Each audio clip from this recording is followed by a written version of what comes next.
Sports, where we review all the best sports clips from around the world. Now you're probably wondering, why should I watch over here instead of any of the other channels? And that's because over there, they don't care about what you have to say. They say this all the time. They talk down to us. They think we're just a bunch of clowns on YouTube, Twitter. But I think it's the opposite. I think we know exactly what we're talking about. So I read every single comment. So if you think what I'm saying is the most ridiculous thing you've ever heard, let me know in the comments below. If you think what I'm saying is the most amazing thing, then definitely please let me know. Either way, let's get into some discussions. Let's get into some fights. But ultimately, let's just have some fun. And please do consider subscribing. We are building an amazing community here, and it's turning into something truly, truly special. I want to build something that we all genuinely feel connected to, something that we're really excited to be part of, and I think we're well on our way to doing it. So without further ado, let's get to it. We're watching a clip of First Things First, where Nick Wright is ranking now, I guess the top 10 players of who has the most to gain or lose for, on Sunday for the Super Bowl. I haven't seen this yet. I just was kind of queuing it up, and so I think I have like an idea of kind of like how he's going about it in terms of like, obviously, if you have something to gain, right? Like Patrick Mahomes doesn't have anything necessarily to lose on Sunday, because I don't know if he loses, if what that does for his legacy in that regard. But I would say, it's always kind of interesting to try to figure out, like, do you have more to gain? If you win, do you gain more than if you lost? Then you would have lost more. Like, it is definitely an interesting conversation to be had. So I'm really curious to see who he puts at the top. I assume he's probably going to have like Mahomes at the top, even though I will already disagree with that.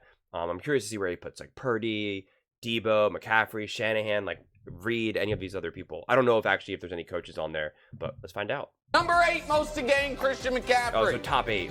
He's amazing, but has never won anything other than Gatorade High School Player of the Year 2 times. He didn't win any state titles in football or track, even though he's playing in Colorado. Learned that on the Ringer, thanks to them. He got snubbed in the Heisman, in my opinion, for Derrick Henry. They never made the college football playoff, national championship, won a Rose Bowl. This could be his moment. Brew and I both think he's the most likely non-quarterback and maybe the most likely Niner to win Super Bowl MVP. So Christian McCaffrey. Number 7, the GM. Okay, so let's go by this. I'll just interject it very quickly for each one, then we'll talk about it bigger picture. Right off the bat, Christian McCaffrey, I think it's interesting. I don't know if him individually has the most to gain, but I think the running back position does, because he's the best, most dynamic running back. He's been healthy this whole season. He's 100%. He's not limping. There's no real lingering issues for him. I mean, he's as banged up as he ever has been. I know sometimes he always has some sort of like calf thing or whatever, and we'll have it wrapped. But for the most part, he's as healthy as you would ever really hope to have someone in the Super Bowl. And I think this is would be more the running back position has more to gain or lose in this situation. Less so Christian McCaffrey, because if he wins, that's great for his personal life, for his own personal legacy. And I don't even mean like public legacy. I really mean like legacy within his family, within his friends, within his children, if he has any, or future children, and things that he'll be able to say when he's older and when he goes to these shows, like 20 years from now, 10 years from now, when he's like a lot older and he's not playing football and he gets invited on to a show and they say Super Bowl winner Christian McCaffrey or whatever, right? Like, that's what a win does. But in terms of like the big picture of judging Christian McCaffrey's career, you just don't judge running backs necessarily based on Super Bowl wins. But what I will say is that if Christian McCaffrey, as elite as he is, and the San Francisco 49ers still don't win a Super Bowl, to me, then that just continues to kind of continue that narrative of like elite running backs don't necessarily help you win a Super Bowl, right? Like, to me, it just puts like a slash in the con section for running back of like why you don't need to pay a big running back that much money, which I'm not saying you shouldn't, but it just, to me, it hurts the running back position if you have the best running back and you still don't win. Rams, Brett Veach and John Lynch. Veach, post-Tyreek trade, trying to paint a masterpiece, going 2 for 2 in Super Bowls. Lynch surviving the Trey Lance debacle and still having not only viable quarterback play, but good quarterback play in maybe the most well-rounded 2 through 53 roster in the league. Is the best GM in the world title belt hanging atop Allegiant Stadium? Maybe. Number 6, Travis Kelce.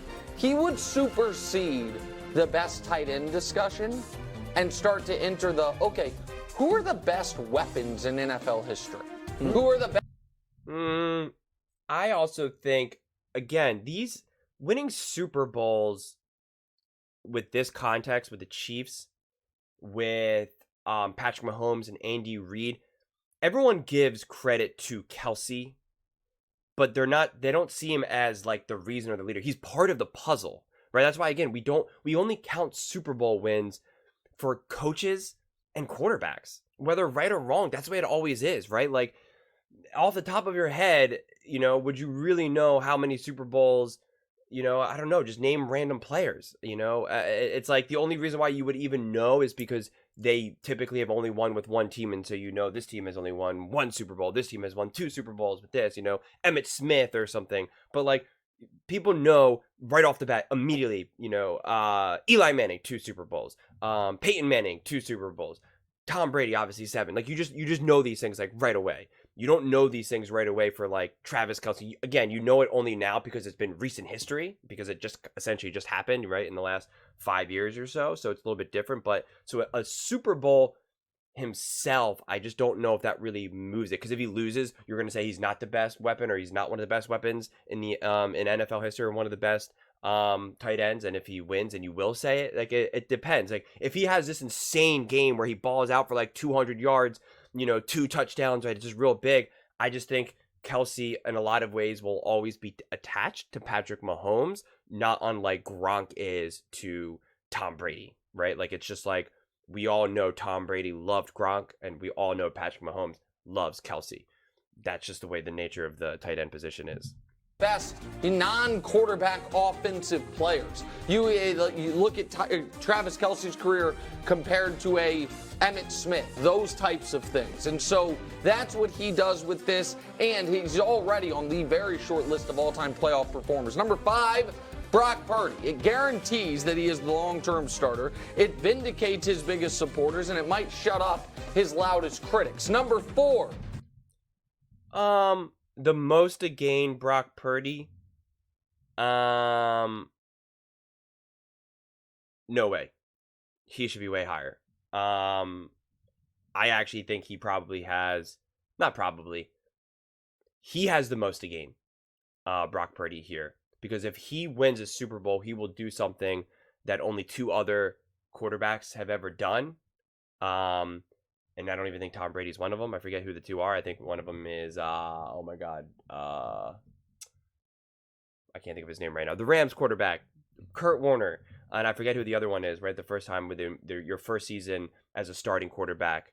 It's not rookie season. It's your first season as a starting quarterback to then win the Super Bowl. And Kurt Warner, and I forget, it's one other player. It's slipping my mind right now. And so Brock Purdy does that. That would be pretty amazing. And if he wins a Super Bowl, I think you'll still have people, again, it depends how he plays, right? Because if he only throws the ball 20 times or something, and he has like a 500%, 50% completion percentage, and throws 1 touchdown or something, it's just like not that impressive of a game, maybe even like a turnover or something, or like that could have easily been intercepted type play. You're not necessarily going to attribute it, but like if he wins the MVP, right? If he wins the Super Bowl, and you cannot dispute he came up big, even if it was similar to the Detroit Lions game, where I think he was responsible for some of the issues in that game, but then he was also responsible for getting them to win that game, right? He was also hugely responsible for that. So even if it was a game like that, where it was like a little bit of good and a little bit of bad, which even Patrick Mahomes has had as well, you would still be like, Brock Purdy stepped up.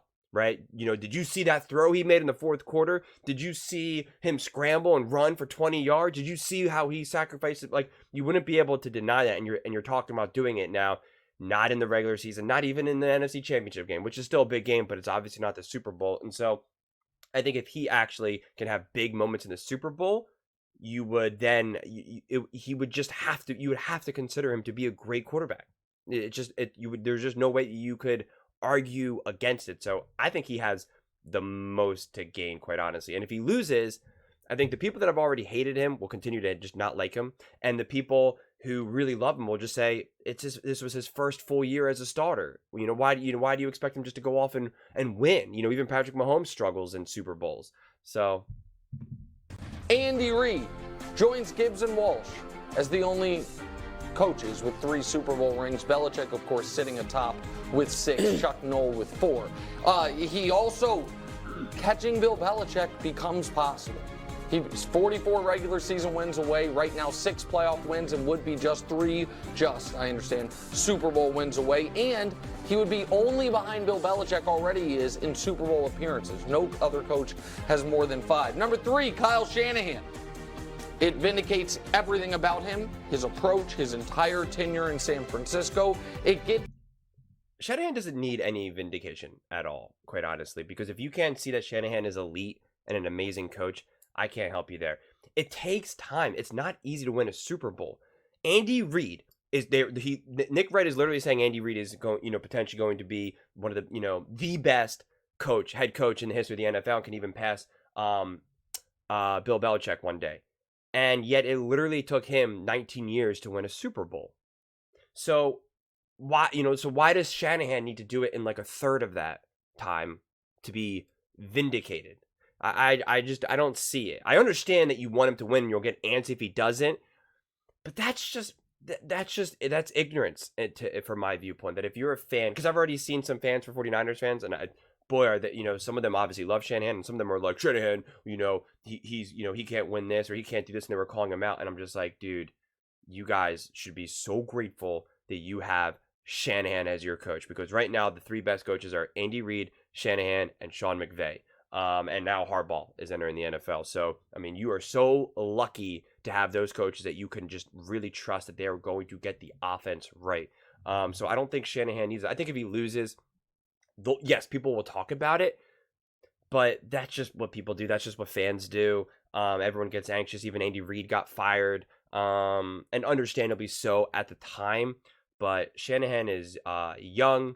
He's incredibly intelligent. He's had a high level of success, multiple Super Bowls with 2 completely different quarterbacks. He hasn't had the benefit of a Patrick Mahomes. He hasn't had the benefit of even like a Joe Burrow, Josh Allen, any of those things. I mean, we think that Brock Purdy could maybe one day become that, but he's not that right now, right? This is only his 2nd season. So, to think that Shanahan would, if he loses, we just like throw him to the fire, I just think that's not fair. Now, if Shanahan had this bona fide, unquestioned, amazing quarterback, which I know some of you believe Purdy is, but just if you do, just follow with me for a second.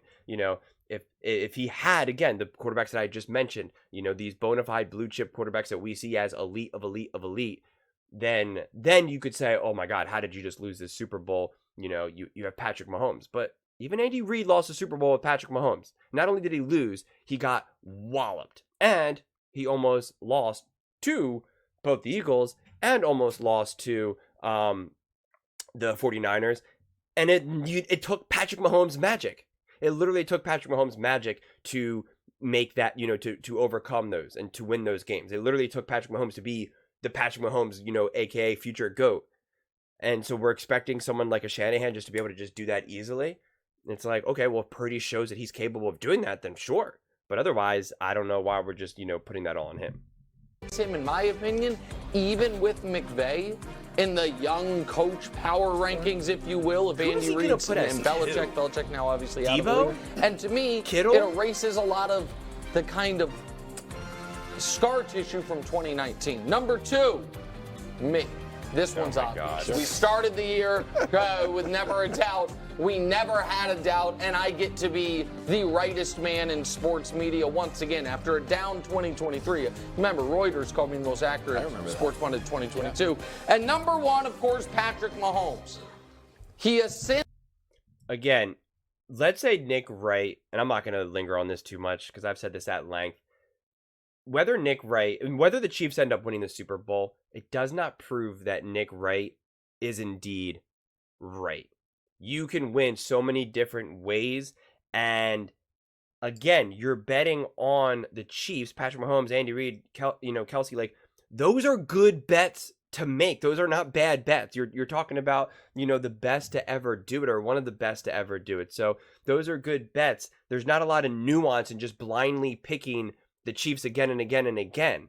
And so you're going to be right some of the times. If I just said that LeBron James is going to win the NBA Finals every single year, I would be wrong a lot, but I would also be right plenty too. And I would say, see, I told you. that first year in LA, or the second, was it the second year in LA? I forget now. Like, I told you they were going to win, and you said they weren't. You said they couldn't, and then they won. And it's like, see, I told you I was right. And it was like, well, were you really? Because they haven't won any of these other years either. And so, again, Nick has been wrong so much throughout this season. So much throughout the season. And let's just look at the playoffs. He said the Rams were going to beat the Lions. That was wrong. He said the Cowboys were going to beat the Packers. That was wrong. He said the Cleveland Browns were going to beat the Houston Texans. That was wrong. He said that then the Houston Texans were going to smoke Lamar Jackson and the Ravens. That was wrong. I mean, like, he was just so dead wrong so many times. And yes, okay, so he predicted that the Chiefs were going to win. And it's like, okay, you're predicting that your team is going to win. Like, I don't see how those are congratulations. And not to mention, he also was emphatic about them going undefeated, and they obviously were not undefeated. So I don't get it. And I don't see how Patrick Mahomes has the most to gain, because I'm not going to say that he doesn't have a lot to gain, but if he loses this, I'm not so sure. Again, if he loses, what does that really do for the Patrick Mahomes legacy? Like, nothing. Everyone still thinks he's great and amazing. And again, if you're a hater of Patrick Mahomes, you weren't going to be convinced anyway. I think he can gain, but it's not the most to gain. Like, I can't see how it's the most to gain. Purdy has way more to gain. Even how I said that Shanahan doesn't need vindication, theoretically with the win, he will have more to gain, because it does elevate his stock to be like, look what I did. I won a Super Bowl. I've been to multiple Super Bowls. I'm 1 for 2.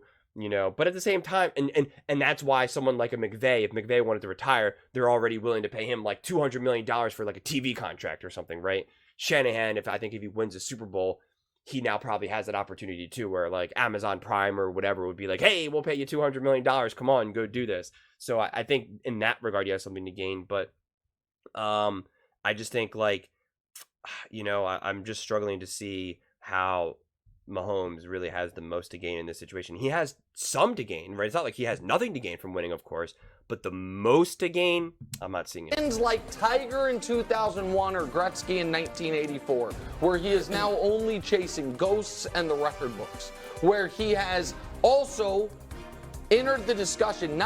He will clearly have had the greatest start to a career of any football player ever, but starts to enter the discussion of, other than Bill Russell, did he have the greatest start to a career of any professional American athlete ever? So that, Greg Jennings, is our most to gain in Super Bowl 58 list. Yeah, for me, it's Brock Purdy. Brock Purdy jumps up to number one. The obvious, obviously, with where he is financially, where he was drafted, the last quarterback taken in his draft, and to now be leading this team to their second championship week, but then now his first Super Bowl with this team. Like, he's going up against Patrick Mahomes. When you think about some of the comparisons that has been made of Brock Purdy, Joe Montana became Joe Montana after the catch, wide after the catch, but it was because he ended up completing the task, which was win the Super Bowl.